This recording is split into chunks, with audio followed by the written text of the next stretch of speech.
কিরে তুই পড়ছিস না কেন? তুইও পড়। ও হ্যালো, তুই নিজের কাজ নিজে কর, নিজে পড়িস নিজে পড়, আমাকে আবার বলিস কেন? আজব তো, আমি তো এটাই বুঝি না যে পড়ালেখা করে আবার হবে কি। হ্যাঁ, কিন্তু মরেই যাবো।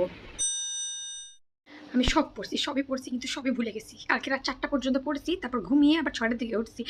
আগে পড়া উচিত ছিল, কালকে এক রাতে সব শেষ করে এখন সবই ভুলে গেছি। এটা কোন জায়গায় জানি, কোন মৃতদেহ ছিল সেটা ভুলে গেছি। হায় হায় হায়, মৃতদেহ জায়গায় এখন মলমূত্র মনে আসছে। আল্লাহ। কলেজে প্রেসের আজকে কলেজে প্রেস, ভাই কি গরম। 7টা? আমি তো ওখানে 2টা পড়ছি।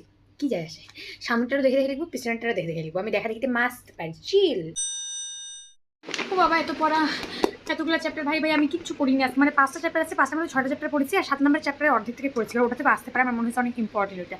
কিন্তু কি হবে, আমি তো কিচ্ছুই পড়িনি। সবই পড়েছি, সবই খাতায় লিখবো, পরীক্ষা সেরকম ফাটাফাটি হবে, রেজাল্টটা ভালো হবে না আর কি, অ্যাজ অলওয়েজ।